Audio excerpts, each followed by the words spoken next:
Richard, we are about to hit a huge milestone in our career of podcasting. I am able to poop without assistance. Yeah. I had to hold your Finally. hand the last time, though. Mom always said the day would come. No, Richard, besides that, we are about to hit our milestone for our 200th episode. 200 straight weeks, mind you. And we were wanting to do something super special. So what we planned, Richard, is we're going to have the LOB Army ask us questions. So for our 200th episode, we're going to do an Ask a Bro type of episode. Yeah. You can send us questions like, why are you still doing this? Do you hate yourselves? And why haven't you two just gotten married yet? It's legal. Well, if you want to ask that question, you can ask it, damn it. Yeah. Yeah. But to help us celebrate this huge accomplishment, Richard, we're going to be welcoming a couple of Podcastica Network's own Rima Joe from Strange Indeed and Jason from the Walking Dead cast. He's also from the Evil Dead cast, American God cast, and the Westworld cast. It's like a television O-cast.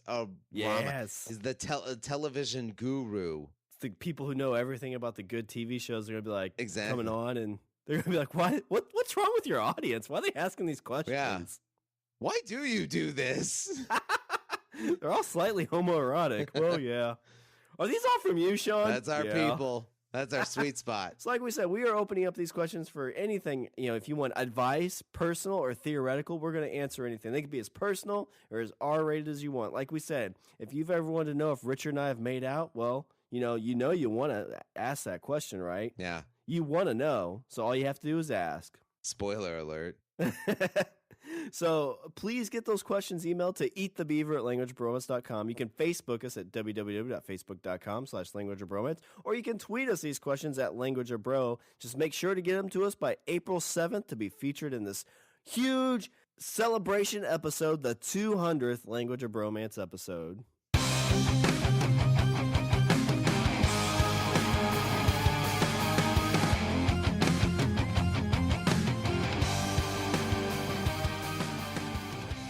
What's up, everybody? I'm Richard. And I'm Parzival. No, you're not. No, I'm Shawn. And we're speaking the language of bromance. And Shawn, it is time for you and I to geek out over a movie that I know you were super excited about. But before we start, don't talk to me about the fucking book. Oh, I've already got notes about the book. God damn it. We are going to talk about a Steven Spielberg's newest movie he put out. It's based off the Ernest Cline book with the same name, Ready Player One. Richard, let's put on our goggles and let's jump into the Oasis and let's do whatever the hell you want to do. Yeah. I honestly, I do not even know where to start. Yeah, well, I figured with this A movie. lot of times when we talk about movies, like we usually talk about the pre-show, like when we first got there. So I know, like with me, like we talked about this offline a lot, and even last year when we saw the trailer for Comic-Con, like I saw this movie, I'm like, oh shit, like I'm totally into like this virtual world type stuff, like this science fiction is like up my alley. Were you a big fan of The Matrix? Yeah, the first Matrix I really liked. I haven't seen the other two. When I was younger, I read it was a Tom Clancy books called Net Force, which was like a Hunt for Red October type stuff, but in like a virtual world. Like it was like in the near future. But I've had shitty luck when it comes to like being super excited for movies, right? Like Sucker Punch was one I was super excited for. And you get there. I remember you were super excited. And I kind of was too. That was a movie where the trailer was amazing. You were like, all the things. Look at all of the things. And you get hints of it from the trailer with this. You're like, oh my gosh, this is all the things. Avatar: The Last Airbender. Like, I was really excited for that because I love the cartoon. Yeah, because I love the cartoon. And I'm like, M. Night Shyamalan, maybe. And you see it and you get upset. Yeah. Spider-Man. You got burned. Yeah. Spider-Man 3. I was like, I like the first two. That was my first midnight movie. I'm like, yeah, Spider-Man. What's he doing? Why is he dancing? Yeah. And we see dancing in the trailer for this. I'm like, oh, please be good dancing. What's up with his hair? And Richard, the very last one, the most recent one, was the new Teenage Mutant Ninja Turtles, which I saw, and I did cry after that. But God, you got burned so much. Yeah, on the things that are more for me, like the things that like Star Wars and stuff like that were super hyped by everybody, but these 4 were kind of more just in my area of excitement. Yeah, and this one's kind of fallen into that. Like Ready Player One, a lot of people are talking about it, a lot of people are kind of pumped about it, but not a lot of people were like, "Yeah, I'm going opening day." And so I got there first show of the night. It was about a third full, so it wasn't a huge crowd. It was a Wednesday night too, which was weird. Usually you don't see movies opening on a Wednesday night. Yeah, that's true. I thought that struck me as really odd too. But got the seats, third full. Like it seemed like everybody was pretty pumped for it. So I mean, pre-show wise, like everything went pretty well. So you saw this today, Saturday. I saw it today, and I saw it at noon. It was just a matinee. I saw it at noon. And there was hardly anybody in the theater. Now, granted, I went and I actually did 3D. I did 3D for this one. Okay. So I mean, I'm sure that because there was a standard show time like an hour later, but I didn't want to wait an hour. So I went ahead and I was like, oh, fuck it, I'll do 3D. I brought my 3 kids with me, and yeah, there was hardly anybody there. Which I found surprising, but not terribly surprising. I mean, it is Easter weekend and it is spring break, so I think for opening weekend, maybe that's why they did it on a Wednesday. It's kind of a bad weekend for like a blockbuster type movie. But just general thoughts, just to get it out of the way. So, like you said about the book, a lot of times when people like I do this a lot, it's like, well, in the book, this was so much better. I love this movie. And I love the book, and they're essentially like 2 different things. Like it's basically a situation where the characters are similar, but they're different enough that they basically exist in their own universes almost. Okay. Like I was trying to think about how to compare it. It's almost like the Turtles. Like you have the original Turtles, you have the Turtles movie, and you have all the other incarnations where like the characters are the same, kind of, but they tweak them as they go. And so was it derived enough that it bothered you? No, I mean it was done in a way that it, like. I've always said this, like if movies, like they can take properties as long as what they do makes sense, I'm fine with it. Yeah. You know, like the new Turtles movie, like they were talking about like, oh, well, they could be aliens. I'm like, if it makes sense, that's fine. But then they were like, I don't even remember what the fuck they did because that movie was terrible. But like with this, they took this idea and it all makes sense. It all plays well together. And it's not like the book, which is fine, but it's just different. And I enjoyed it. So kind of get like, I have no gripes about what they did compared to the book. But I will kind of say I do have an idea what they could have done differently, which would have been fun for me personally. But again, I liked it the way it was. Well, what's that? What's the idea? Don't leave me in suspense. Well, I thought like, universes are a big thing right now, right? Okay. And I think it might tack into a little bit later because there's some other stuff that I'll pinpoint maybe when I'm comparing. But I think they could have made this into like a trilogy. Like each movie could have been for the key. So it could have been, Ready Player One, search for the copper key. Ready Player Two, search for the jade key. Not with the movie they did, but if they would have went like more strictly to what the book was. I don't know. I think if you do something like that, you're killing the golden goose. I think that, I mean, and I agree with you. The whole universe is a big thing, but I think that there's something to be said for just, a movie that's its own like nice thing. I agree. I mean, I see that, but I mean, it's one of those things like I always want more of it. And if they could have dived more into the story, because there's a lot of stuff they kind of glossed over that I thought they could have made a movie around. But again, you could run into things like Maze Runner where they do 3 movies, and by the second one, you're like, this is dumb. I can't handle this. Like, and it just, I think it gets, I don't think, I mean, obviously I have not read the book, but do you think there's enough story in the book for 3 feature-length movies? Yeah, well, I do, because basically the book, the way it worked is, like in the movie, what happens is they have some kind of event to get the key, and they get the key. But in the book, they had an event to get the key, and then they had to go through a gate, which was another event.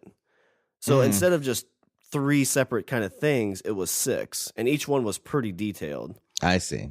Now, the biggest thing is like in 2 of those, they were reenacting movies. So I could see that maybe that's why you would leave it out, because that might be kind of weird to have and also it might get like not repetitive, but redundant in a way. Yeah. Like if you like, like if you've seen the movie that they're going through, then you're like, well, I've seen this movie, so I kind of know what's going to happen. Yeah. Well, and they basically the way it worked is like they were shoved it, and this is from the book. They were shoved into a movie, and they had to reenact it like a video game. And each time they did the right cues or right things, they got points. Okay. So they kind of did that here. I mean, with the movie, the first one was a race, which didn't really have anything to do with the books at all. In the second one, it was a movie kind of reenactment to an extent. They had The Shining, which was cool for the Jade Key. And then the third was playing a video game, which was another part of one of the challenges from the book. But good old Atari 2600. Yeah, so let's start with this world, Richard. So the Oasis. Okay. What are your thoughts on this magical place where you can be anything, do anything? I mean, it's the internet. Isn't it? It's the internet. It's, you're an avatar and you do whatever it is you want to do, and you collect, in this you collect coins, and then you use those coins to buy shit, and everything is all, references to old movies. I mean, it's very it's very logical in the sense that you could tell that this entire world was created by a guy that was obsessed with 80s pop culture, 80s/90s pop culture. Yeah, and that's one of the things that that's where I wish we, again, if you talk about like it was about 2 hours and 20 minutes, which felt fine. Like it didn't feel too long or too short. No, didn't feel too long or too short at all. And that's what I'm saying when you're talking about wanting to extend it to 3 movies or juggle things around with 3 movies. Like it was a long movie, 2 hours and 20 minutes, but it didn't feel like a long movie, and everything that was in that story needed to be in that story. Everything that was in the movie needed to be there. Yeah, the only thing I think like I feel like you kind of gloss over some of the things, like you said, like and it's always those things whenever you read the book, you feel like you have a little bit more knowledge of what's going on. And sometimes that can kind of like, oh man, well, they didn't talk about this, they didn't do this, but like you were saying, it's like, oh well, this world was created by somebody who loved the 80s and 90s. But I mean, this is a world. It's like Minecraft. It's like, hey, if you want to build a world, you can build a world. You just got to put up the coin for it and do it. Right. The whole idea of like this cryptocurrency essentially in this world, you can buy not only in-game stuff, but you can buy real world stuff. Like Parzival, Wade Watts buys a haptic suit. Yeah, buys a suit with coin that he won from the game. Yeah. And it's just really cool to see, like, they talk about this world where it is now, like, basically society is right on the verge of collapsing. And everybody's working and doing all of their stuff inside of the Oasis. Right. Like, the currency in the Oasis is better than the currency outside of the Oasis. Right. And so, okay, so question is that social commentary? I mean, it's, you think about, I think about that a lot because, like, today it's like, I'm a person who doesn't have cash in my hand that often. Neither do I. Essentially, you could just call it credits. Like it's becoming less and less of a physical thing. Right. And also the sense of everybody's not in the world. They're stuck in a virtual one. Yeah. With things like social media and YouTube videos and streaming television and all of that. I mean, really what makes this thing work is if there's a way that you can provide more goods and services inside of this virtual world. Like today we have the internet. There are some goods and services that can be done over the internet, but we still need a lot of things outside of that. Like not too many people work solely on the internet from their home. Right. There's a lot, but there's not that many. But if like this world where you basically throw on some goggles and like you can and that's the crazy thing is like we talk about like video games and like I know Magic the Gathering has an online game where you can spend tons of money on basically a bit on your file. Yeah. And if this world ever did get created, I mean that's how they're going to make their money because it's like okay the company that owns this, it's like hey I want to build an IOI building that looks just like ours. It's like okay that's going to be $100,000. And then you throw the code out there and it's done. Like it's it's money for nothing essentially. Right. And then you can charge them a lease or whatever. Right. But that's kind of where that world leads. and it is social commentary. I think the problem with what we have today is like there's so many cryptocurrencies for one, that if there was a cryptocurrency that took over that was legitimate enough to basically make all other currencies null and void or very much null and void, then that's where you're getting closer and closer to this type of reality. Well, and also it's run, the Oasis in and of itself is run by a virtually impartial company. They didn't really explain it much in here. I know in the book, it was essentially that. God damn it, you with the fucking book. To get access to the Oasis, it costs just $0.25. So anybody could get on it. It was basically free at that point, except it just cost $0.25. Basically, the cost of a video game back in the day. Right. And so you had access to this, and they made their money off of DLC type like extra content, not extra content, but just like what would you call it? Like when you get new skins and stuff like that. The items and stuff. Items, yeah, and then like you could fly your ship. You could buy ships or earn ships and fly to places. Right. Or they could automatically beam you to places, and there was like a fee to do that. So it's like, you can go from this spot to this spot, cost you $6. Okay, well, I'll do that instead of, getting in my ship and flying for 12 hours. Okay. But some of that stuff you don't really see in this. And to me, it's one of those things like, do you need to know that? No. Do I want to know that? Yeah. Because, I'm the same guy that could sit through 12 episodes of Firefly and be like, oh, I want more. And that's kind of... And that's a good thing. Like, this movie left me wanting more. And that's a good thing. Like, usually you don't have that from movies, especially when you know there's a trilogy. True. And, and that's not to say that you're not going to see another movie. If this... Okay, let's get down to brass tacks. If this movie does well financially, they're going to make a fucking another one. And they're going to figure out how to make another one. Yeah, maybe. Well, I know the guy who wrote this one has in the works a Ready Player 2, supposedly. He's been working on for a bit. So, if this makes money, you're going to get another one. So, I wouldn't worry too much unless the movie doesn't do well financially, which I don't know. I haven't had any chance at all to look at numbers or anything like that. Yeah, I haven't heard too much like buzz about it. I know some people are like, oh, it's great, and some people are like, oh, I could see people hating it because it was long and drawn out.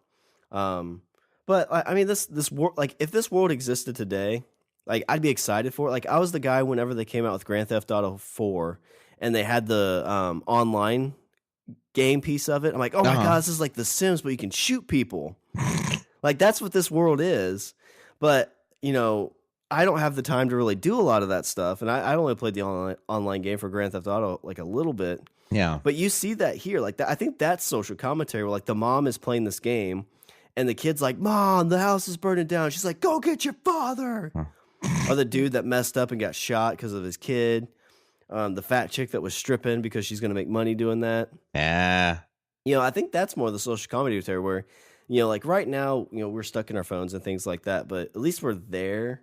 Like once you put, so you're saying the social commentary is that none of us are who we want to be? Probably. We all wear masks, metaphorically speaking. Oh, it's got weird and deep. It's from the mask.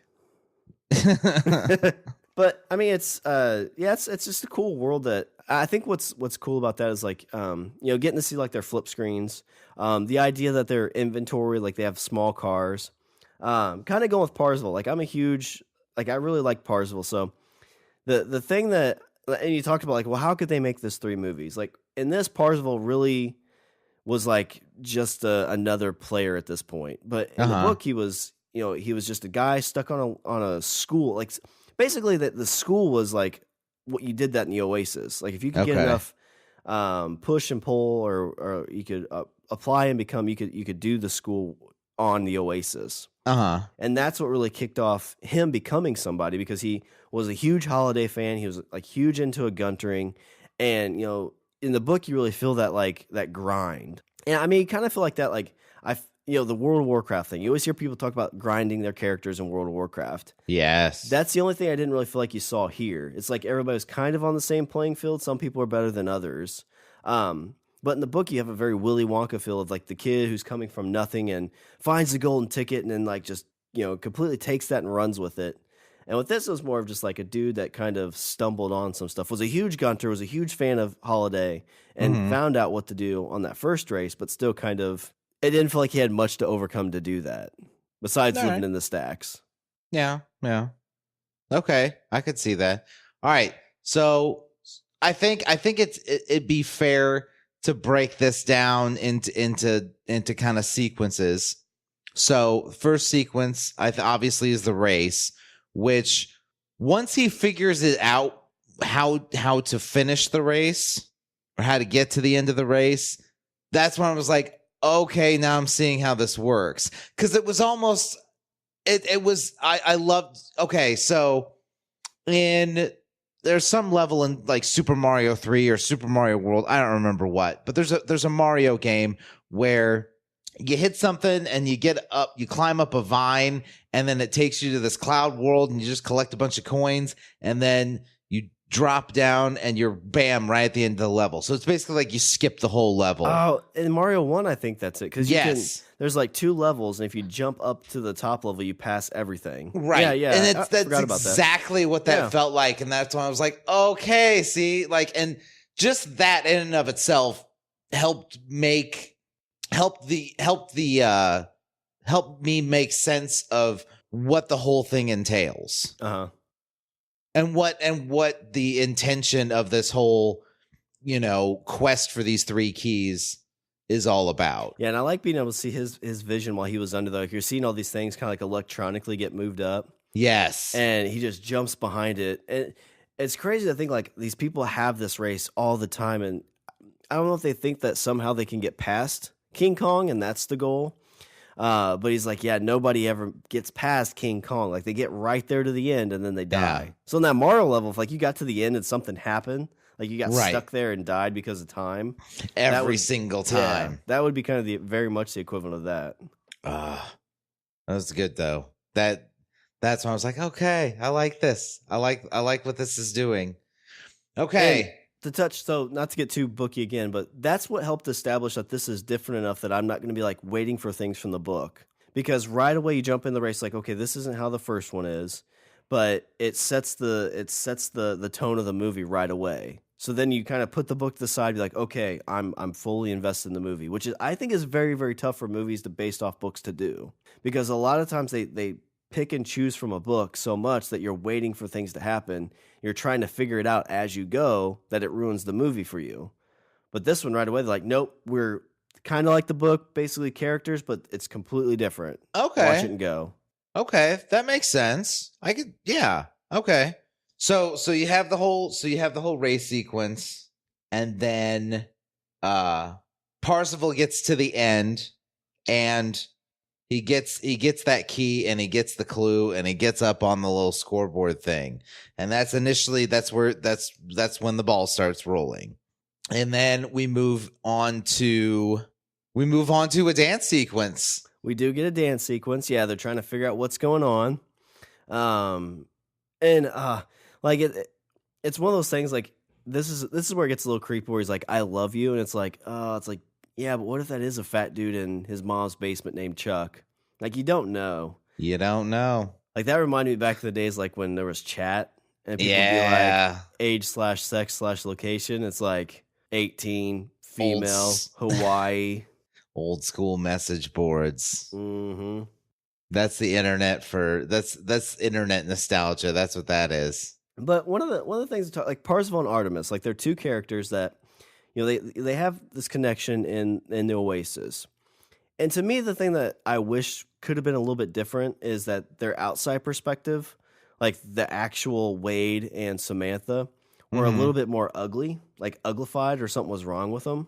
Because like Wade Watts he's fine. Like the guy that plays him is like just a dude, right? He's nothing like you wouldn't walk down the street and be like, oh God, like, why don't you go hide in the Oasis, you creep? And Olivia Cook's the same way. Like her only issue, she has a little bit of a birthmark over her eye. Right. But if they had like, if Wade was a little chunkier, just not like a very attractive guy, like you could very much see them going into this world to be like, oh, well, I want to be this slick looking cool dude. Because that's why a lot of people play video games and things like that, because they want to be a badass. They want to be this thing they're not in real life. So you're saying that the movie got Hollywoodified? Yeah, I mean maybe. I mean, like we have to put pretty people or prettier people in this movie. Otherwise, nobody wants to see a movie filled with ugly people. Yeah, I mean, because they get them a lot closer together than in the book. Again, it's way farther in the book. Like, but these two are like connected instantly, really, really quick. Mm-hmm. And I can understand, like, well, we don't want them to be in the Oasis all the time. We got to see these two cute Hollywood people, so let's get them out in public a little bit sooner. Right. Which is fine. I mean, it didn't like take me away from it, but you can't ask the question of, well, why do they feel like they need to go to the Oasis so much? Like you see like the people in the stacks that are ugly. It's like, well, they have to do this, or like his aunt's boyfriend thinks he's going to make a shit ton of money in the Oasis. Yeah. So I thought that would be kind of interesting. It's kind of one of those things. Like, again, I always think of like Jerry Springer, like when it's like, oh, I'm about to meet my internet girlfriend. And I don't know if you've ever watched any of those Jerry Springers, but they are train wrecks. Yes, they are. It's usually this skinny dude that's like has like these flowers, and he's like, oh, I'm so excited to meet Buttercup. And Butter comes out. Buttercup's a horse. Yeah. Well, no, the one I remember, they had like 6 of them, and this was like the dude had like no time at all. And Buttercup comes out. He's like a scrawny dude. She's like 500 pounds, just this huge, huge lady. And sits down. He's like, Jerry's like, well, Bob, what do you think? It's like, well, I wasn't expecting her to be, the most attractive woman in the world, but I still love her.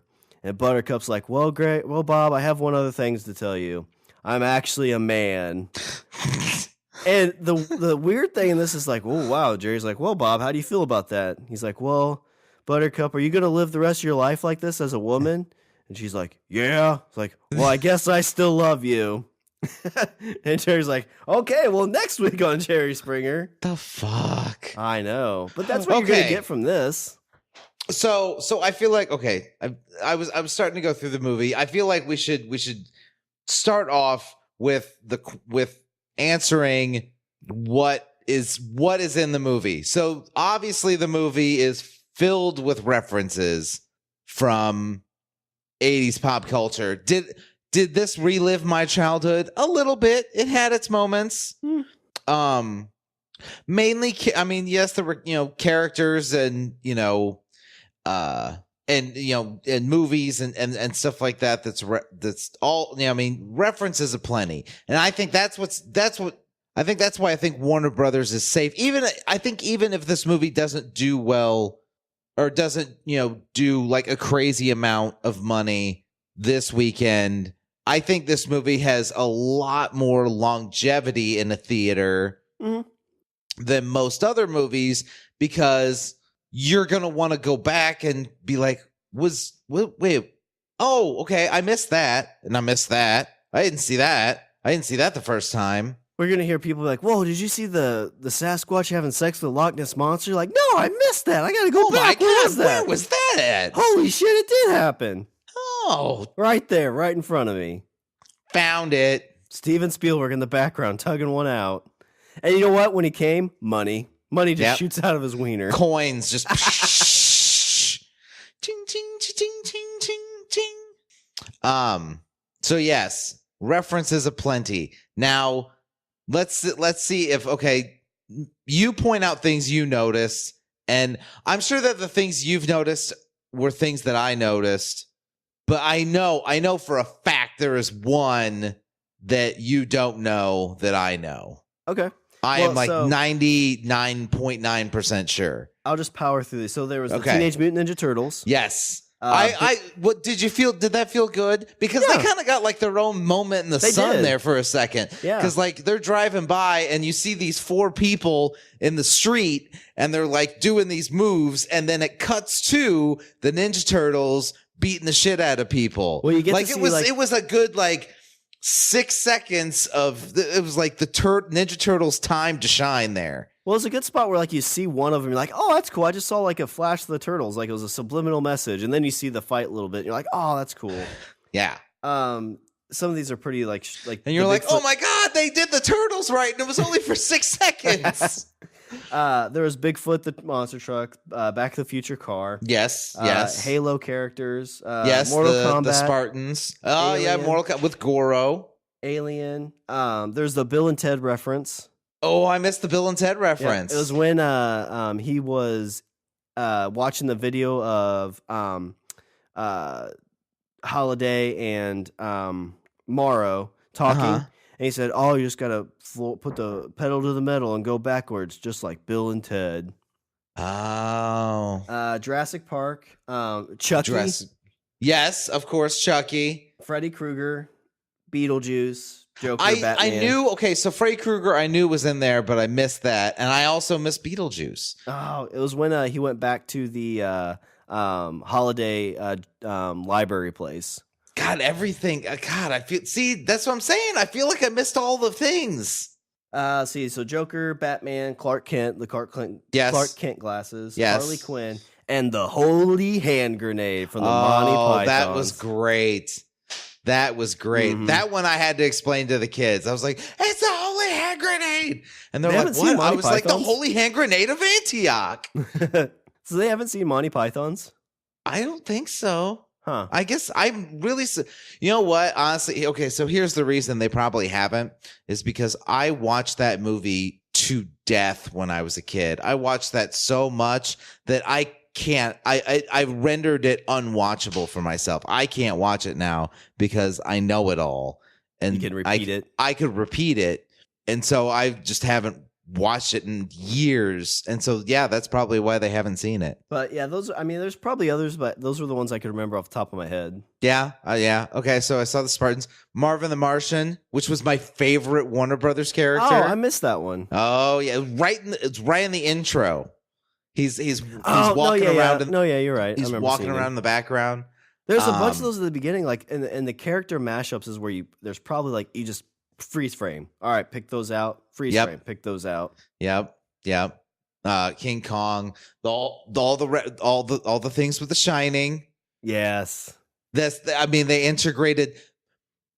So now there's gonna have to be a Ready Player One the ride at some theme park somewhere because I feel like that Shining bit was it was like you're watching an amusement park ride. Yeah, well, no, that's what would make this world awesome is people could build these like modules where you go in and it's like, oh, well, this is The Shining, this is Pennywise the Clown's sewer run, you know, like all these different things that you go through, and that's what, again, the book kind of gets more in detail about this, but that's what this world is. It's like, oh, I want to go and do this dungeon crawl so I can get this cool little item. So like this would be like you'd go through so you can get Johnny's axe, and it's got like all these cool ability type things. Yeah, exactly. And you know, and all these artifacts do all these different things. Mecha Godzilla, yes, very nice. Mobile Suit Gundam, which I'm not a big anime fan, but I recognize instantly. And I even love the fact that looked that Gundam suit acted exactly like it was in an anime. It would do those big sweeping gestures and with the long pauses. Was what he fighting with, was that what Gundam fought with, or was it a lightsaber? Yeah, it was no, it wasn't a lightsaber, but it was kind of like it was a big sword. It was a laser sword, but it was a laser sword. I didn't know if that was supposed to be a lightsaber. I wasn't sure on that because I don't know Gundam that much at all, really. It's an anime thing. And like I said, I am not an anime fan by any stretch of the imagination, but I know a little bit. And so I caught that little bit. See, like, and that's the thing is, I mean, we could go on. We could definitely go on. The one thing, here's the thing. Here's the thing that I knew that I feel like 60% of the audience isn't going to know. The magic spell that erects the orb and shuts it off is from a super old movie, 1981-82, called Excalibur. Okay. And so that's actually a reference from that? It's a reference to that movie. The words, it's called like the Dragon's Breath or Merlin's dragon. Like Merlin cast this spell. Actually, I think Morgana cast a spell that encases Merlin in ice in the movie. But those are the exact words. And as soon as I heard it, I was like, oh my God, I know where that is. That's awesome. And I was like, hardly anybody's going to know that one. Well, we forgot to reference. I just thinking about it. Cool. There's the '66 Batmobile. Yes. In the race, and then there was the Firefly, the Serenity. Ooh, see, Richard, I I thought maybe that's what it was, but Richard, my son, was the one that caught that one. I spotted it twice. There was one when they were, I think, going to the dance hall. You see it kind of fly in. And there was one when Dido is jumping in through the Gundam suit. He was on a Firefly. See? Yeah. I missed the second bit. I saw the first one and missed the second one. Damn. See, I feel like I haven't watched this movie at all. I know. We need to watch. I'm going to watch it. Like, I'm going to go see it again, maybe 2 more times. Well, record it on your phone. I will. I don't think there's any laws against that, is there? No. Should be fine. I have Movie Pass. I have Movie Pass. The rules don't apply to me. Diplomatic immunity. So what about the Shining bit? So we talked about the race. The race was really cool. It's like I said, the Shining bit, the whole thing, it felt like an amusement park ride. Well, I love H. So H was a character that didn't like scary movies, so he didn't watch any of Holliday's favorite scary, because the thing they kind of gloss over is that in this world, when Holiday left this big Easter egg hunt, like schools started teaching Holiday history. Yeah. It was just super intense. People spent their dedicated their lives to understand. Yeah. Everything is based on his extensive knowledge of pop culture, which when we say his extensive knowledge of pop culture, he's just a geeky kid from the 80s. That's all it is. But it'd be more personal. It'd be you leave an Easter egg and be okay, I've got this haul of everything that's ever happened to me, all of my writings, and I've left 3 Easter eggs somewhere random, or 3 keys randomly. So everybody's combing through Language of Bromance episodes. Yeah, no, exactly. That's what they would do, and they go through the writings, and they go through my history, my Facebook posts, your Facebook posts. But you think the size of the Oasis is massive, so it's the whole Shining thing that they didn't touch on. There could have been multiple instances of The Shining somewhere. And that's where I taught, could you make this 3 movies? If you made them searching for those things, a little bit more of a Scooby-Doo episode. Each one would be a long Scooby-Doo episode where they're trying to figure out these things and lead them down to a path of oh my gosh, it's here. Yeah. Okay. But in this, it's more of it's The Shining. It's his favorite movie. Let's go and see this place, and they're already there. And the instant spins up for them to go through the hotel. But, H sees the little girls. And she, as we find out, she's like, "Whoa, little girls, do you know where there's a key or anything? Or how do I get out of here?" Come play with us. Come play with us, H. You'll stay here forever. Fucking my youngest, that part, the whole Shining bit, I was like, ooh, should I have brought her in for this? Yeah, it's PG-13 movie, right? Yeah, I think so. Okay, because that part I was like, ooh, I wasn't too scared, but I could see kids getting a little unnerved, especially the blood thing. Well, and also in the movie, there's an old naked lady. So there was actually a moment, myself, I was like, oh my God, are they going to show an old naked lady in this movie? Kids, close your eyes. Avert your eyes. I will too, because it's too horrible. But it was cool. They had the, you talk amusement part, or video game wise, the whole part where he's getting chased through the maze. That was awesome. You see the Jack Nicholson type character, he's getting chopping through a door, then he's getting chased through a maze, and then he gets pulled out through the freezer, and then she figures out where it is, and it's kind of like a futuristic love story to an extent, because it's Holiday, who was in love with this girl that he never got to meet, or he met her, but he never took the leap. And that's where you kind of figure out, it's oh, well, it's not about this place. It's about finding her.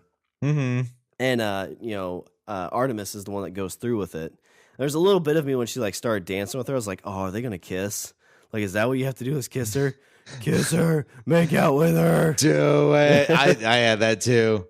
I was like, are they going to kiss? Is this going to be girl on girl? Oh my God. The Oasis is amazing. What are you doing? This is the best place ever. But yeah, like I said, it's sprung from the mind of just a geeky kid who just, loved video games and movies and, and television. It's like if any of one of us got fucking Mark Zuckerberg money and made created virtual reality. Well, that they made their money from that. So they had a video game company, made some old games, but Yeah, it'd be like a Steve Jobs. Like he's basically he got into video games instead of iPhones. Right. Oh, what do you think they would do with your data? What data? The data in Oasis. Would they sell it? Would Apple sell it? Somebody's selling it. But that's, and I think that's kind of the glue that, that kind of holds, that kind of closes some of the loopholes that I personally would have when it comes to, like, because you watch this movie and you're like, well, yeah, but like, what about personal data and what about this and what about that? Like you were saying, like cryptocurrencies and stuff like that. It's all held by this impartial company. Yeah. Well, and that's what the big risk here is, that IOI is a company that knows that the future of the world, like to be the big dog in corporations, is to own the Oasis. Right. And that's what, what's his name? Sorrento. Oh, yes. That's what Sorrento's big thing is. He's like, they want to win this competition because then they get control of the Oasis. And he even shows a little bit of it. It's like, we can put like 88% of ads in their vision before they start having seizures. Yeah. That's the whole idea, is like, we're going to take this and we're going to make money off of it. And, it's one of those things, like right now, I think, at least the gist I got. I'm like, holy shit, he's Mark Zuckerberg. Kind of, yeah. But in this world, you basically don't pay any money, and money's made off of like people who want to buy other gear or, bid on magical items. Right.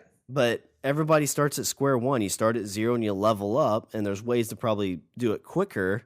But it's still, it's still this free world. It's I guess like when you said this is the internet, that's kind of what this is right now with like net neutrality type thing. It's like the internet's free for everybody. There's not like, oh, well, you want to go to super it's cool free world. And impartial because everybody's operating under the same rules and in roughly the same ballpark. Like they explain that in the first, 2 minutes of the movie.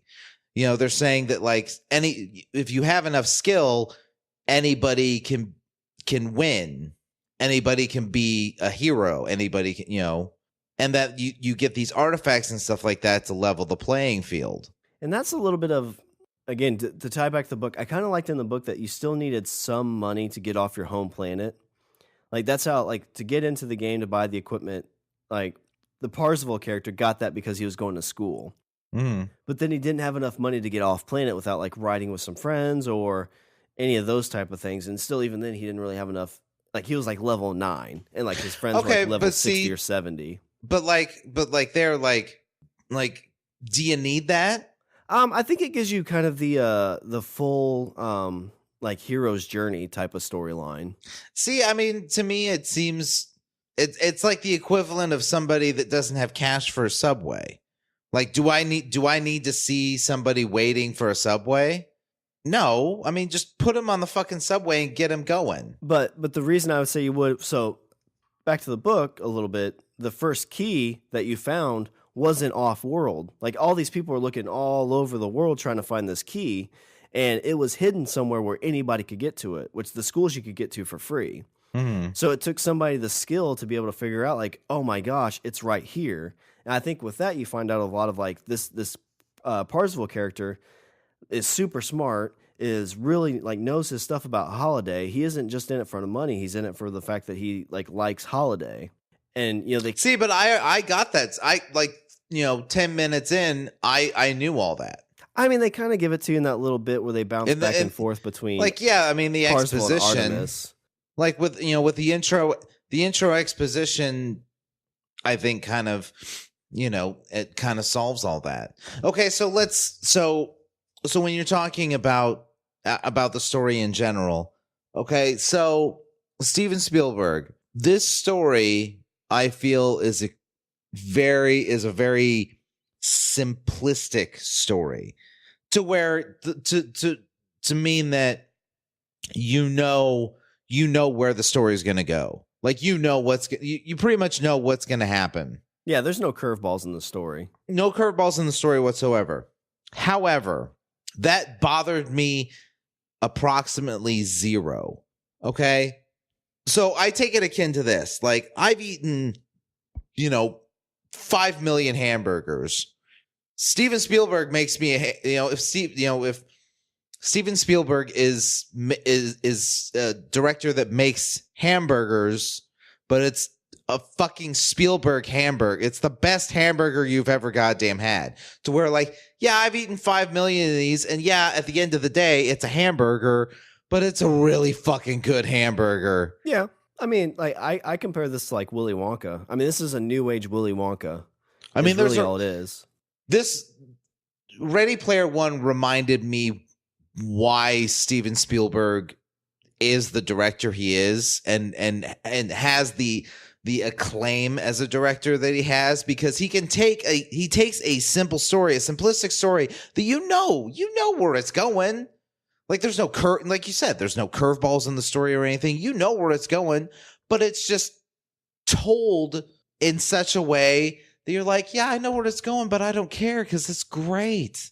Yeah, and I've been trying to figure out if that's Steven Spielberg that did that, or could anybody jump on this and made it what it was? I don't think so. I really don't think so. I think that when you talk about what everything that Spielberg put on the screen had a purpose. Nothing was superfluous, and nothing felt trimmed out. Like, that movie felt tight. 2 hours and 20 minutes, but even then, that movie felt tight. Like, that movie had pumped iron and is lean, mean, and ready for and a lean, mean fighting machine. Yeah, I think you got to give credit to the editor for that too. I don't know who edited this flick. Yeah.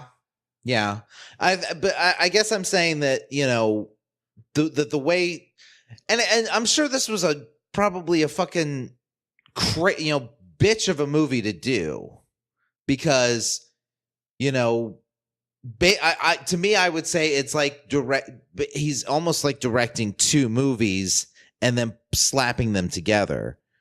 Yeah, because you have this this movie that takes place entirely in a virtual world with computer generated characters and story and everything else, and then you have this real world, and then you have to somehow blend them together that makes it seamless enough that it's not jarring, cutting between one and the other.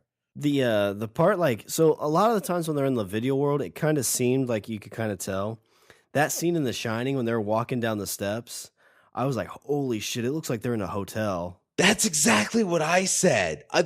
When they showed up at The Shining, I was like, oh my God. I was like, that looks like straight out of the fucking movie. Like, it looks like they took the movie and then just slapped these characters. Yeah, just slapped these characters in it. It's like, that's fucking crazy.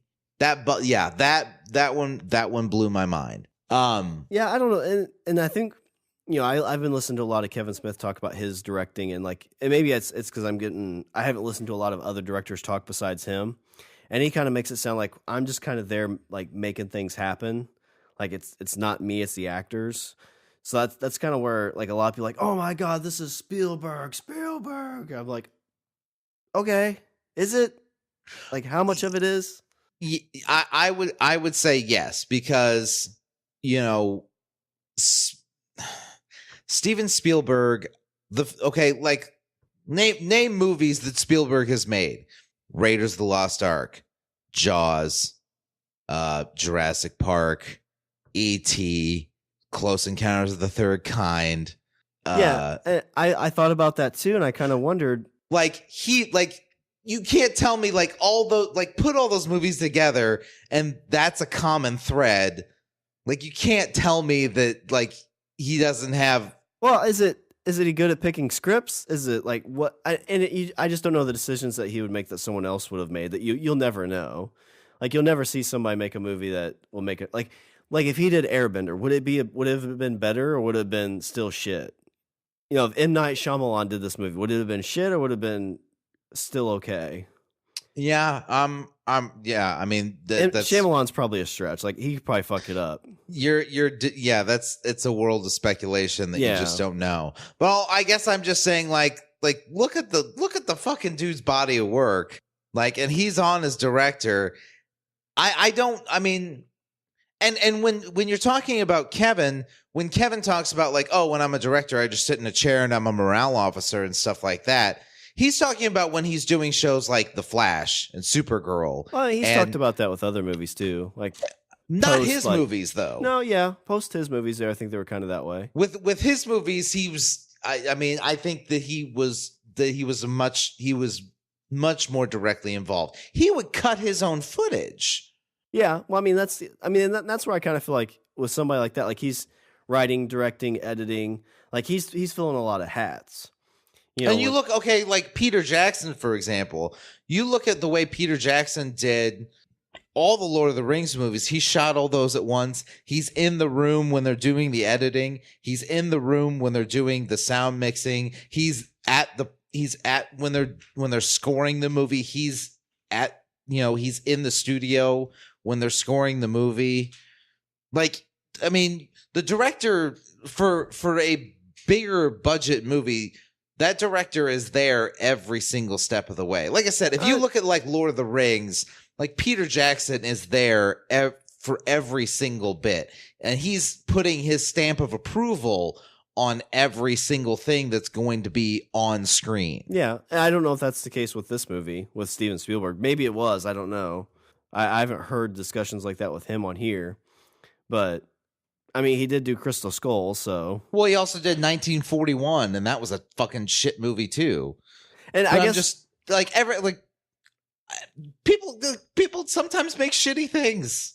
I guess what I'm trying to get is I'm kind of over the like over glorifying the one person because okay. That's yes. I agree with you there. I'm not to cut you off, but I do agree with you there because especially when you're talking about something like a movie is a very collaborative project. Yes. There's a lot of fingers in one pie, but I will say that that's why movies have a director, is because with so many fingers in one pie, there needs to be one person that is the end all be all, the one person that is making decisions, even though a lot of people are putting up ideas. Yeah. So yes, I totally agree. Movies are definitely a very collaborative project, and there's a lot of people putting out ideas, and a lot of the cool shit you see on screen is somebody else's idea. But I will say that while a lot of things are other people's ideas, the director's the one that's making the decision about what ideas get put on a screen. Yeah. Like I said, this would have been a fun one to be a fly on the wall to kind of see the process of this movie getting made. Because it's been a while since he's done a big budget movie, not a big budget movie, but like a big like event type movie like this. I agree. I can't think of the last movie that he himself did. I honestly don't know. But goddamn, he fucking knocked it out of the park. And it felt like a Spielberg movie, just in terms like the plot of the movie felt like an 80s movie. You know what I mean? Like even just the feel of the movie gave me this nostalgic like feeling that I was in an 80s movie. Yeah, it's watching an 80s movie. Simple storyline, like it's kid down on his luck, stumbles upon it's semi-hero's journey. Like he starts learning all these things, and they go through. It's a group tale. You got the what the hell they call them? The high five. You get the high five group. Between the five of them going through and trying to figure out this whole thing, and then you have the kind of over the top happy ending where the bad guy's getting taken away to jail. Let's see, where was I? You got the guy getting taken away to jail, kind of the over the top, like everything kind of falls into place at the end, which is very 80s. You got the group of kids two together kind of on their journey. I wouldn't really say it was a gripe, but the ending where like the doors open in the back like 3 times. Yeah. That kind of drug a little bit. That's where it really felt like an 80s movie. Like, hey, let's wrap up every single loose end like in the last 5 minutes. Although I gotta say, having Simon Pegg as Holiday's partner, like that. Yeah, that was good. That made me feel good.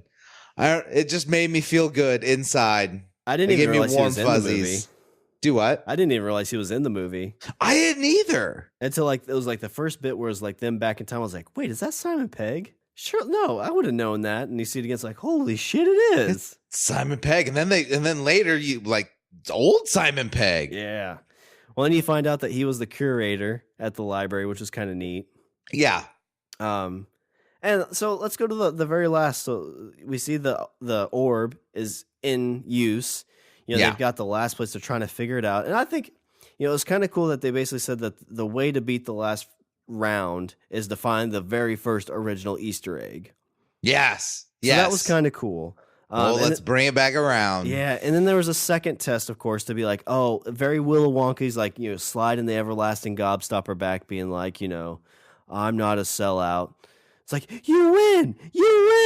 Yeah, right. Of course, yes, that's true. It's very Willy Wonka. Okay, the avatar that Holiday picked. Was that a reference to somebody? Because I felt like that was a reference to somebody. No, it's the book basically says that was his D&D character, Anorak. Okay. So that's what he built inside of it reminded me of Kasparov from like the old fucking Chess Master games that I used to play on.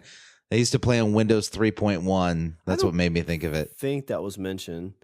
Because it was a little bit different. And that's what I love too. They talk a lot about D&D in the book because Ogden, Anorak, and the girl that they all fell in love with, they played D&D together. And it's very much like the only time Holiday talked to her is when they played D&D. Oh, okay, so I'd be fine with that. You could put that in there. Yeah, because it was basically... Like, make that a deleted... I'll watch that as a deleted scene. Because he wasn't talking to her as Holiday, he was talking to her as Anorak. And that's very much like what this world is like you're role-playing something else. You're not you, so you have more confidence to go up to the cute girl and talk to her. Yeah. But yeah, that was his character in there. And, it's... Yeah, yeah, you need to read the book, or at least listen to it on tape. Though Will Wheaton actually narrates the book. The audiobook. It's really, really good.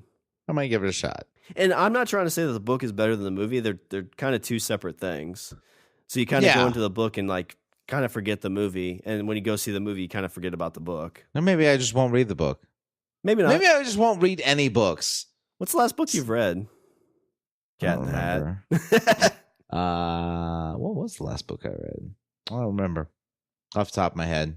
So let's touch on the IROC character by T.J. Miller. I was fine with it. Oh, I thought it was funny. I love the part where like he basically does this dungeon crawl, gets the orb of whatever it was called. I don't remember. Yeah. And he's being all like, Sorrento comes in. He's like, this is the orb of blah, blah, blah, blah, blah. And he's like, dude, I don't care. Like, just hold on to it. All right, I shall hold on to it. Dude, just don't call it that again, please. Stop saying it. Hey, are you really going to blow everything up? Because I have like 10 years worth of shit stocked up. Oh, I laughed so hard when he said that. And you see him running for the escape pod, but it's the portal. And then he just erupts into a pile of coins and loot. And that's like would be fun to play in less worlds. Like, you go around, you end up killing somebody that they zero out and you steal all their stuff, and it could happen to you. Oh. The other part there's two other parts I laughed really, really hard at. When H threw Parzival the Chucky artifact and was trying to stab him, and like, throw it at them, and he chucks it, and the dude as this comes like, it's fucking Chucky. And the other part was when he's like, well, what was his password? It's B055 MAN. I stopped and thought about it. I was like, Boss Man? I laughed really hard because I heard it in my head. Then I'm like, Boss Man 69. But I heard it as Boob Man 69. And I laughed really hard. But I thought TJ Miller was perfect for that character. I did. I liked the way he had. I liked his sense of humor. And his delivery style was complimentary. Yeah. Well, I feel like that's what you would see. Like, you see this in like World of Warcraft type games. Like, you have somebody who would go in, would play their character. It's like when we play role playing games like D&D. Yeah. You have people who role play. They get into it, and you have the people who are just smash and grab. Sorrento's more of a smash and grab. He's not there to be Sorrento in Oasis. He's there to like kick ass and take loot and win a bunch of money. Right. IROC's like, I'm here to do all those things and play this IROC character because and be I super rock. Cool when I do it. I love when he was doing the spell and he told the IOI character to turn around. Yeah. The spell from the movie Excalibur, 1982. No, 81. I want to say it's 81. Patrick Stewart was in that movie. Well, see, was he Sir Patrick Stewart at that point? I don't know. I don't think so. He was not knighted. No, I don't think he was knighted. But what other thoughts did you have on the movie, or any kind of? Honestly, the movie, like I saw it once and it felt like a big blur. Like it was a great, beautiful blur, but it was still a blur. I will say this though, I actually saw the movie in 3D. Oh yeah, you mentioned at the beginning. So what was that like? I saw it in 3D, and 90% of the time, I am not a fan of 3D. But for some reason, I don't know what it was. I'm not exactly sure, but it really, really popped for me. So I would say if you have a chance to see it in 3D, you should definitely do that, because it hardly ever works for me. I am not a fan of 3D movies, but I really liked watching this in 3D. So what did the kids think of it? Because there wasn't too many kids in my screening. The kids all liked it. The kids, spent the whole car ride home. Did you see this? Did you see this one? Did you see that guy? Did you see the guy from this game and this guy from this movie? That's awesome. And, yeah. That's what everybody's gonna do, and so fucking smart. See, that's why I said this when the trailer came out. I was like, that's so fucking smart, because you look at a movie like Roger Rabbit and it blends, all these cartoon characters together, and you loved I watched that movie I don't even know how many times, and that movie still fucking holds up. Well, and this was like Roger Rabbit. These things weren't slapped in your face. They weren't like the main thing of this. It was just characters in the background. It was, like the scene when he gets to the holiday library and like you see a bunch of characters come up to him to get pictures with him. You're like, oh, I know that person. I know that person. Exactly. But yeah, I mean, I mentioned the 4 movies I was hyped about way back in the day, and they kind of killed my soul. But this movie I was hyped about, and I was happy about it. I enjoyed it. Redemption is mine. But I guess to tidy up our review of Ready Player One, Richard, do you have any Richard's closing thoughts?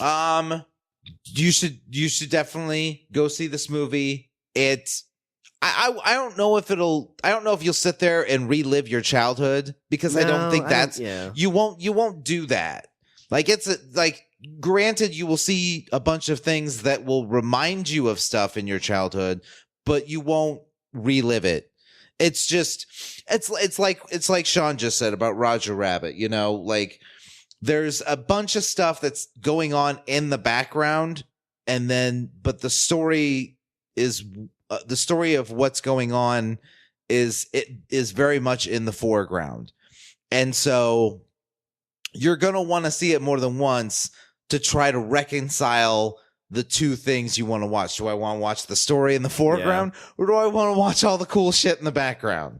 So you're probably going to see it more. You're probably going to watch it more than once. Is that why you're going to take your kids back again? So each one of them has to watch like specific areas of the screen, and that's all they can focus all right, on. You top right, you bottom left. All right, pens and paper. I want top right. Shut up. Don't miss anything. There'll be a test.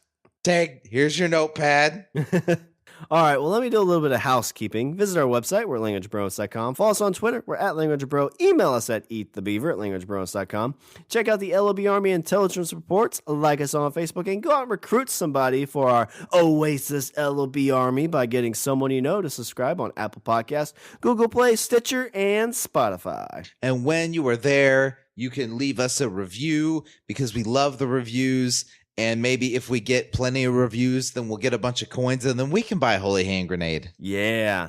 And remember, we are part of the greatest Gunter group in the Oasis, the Pod Bros Network.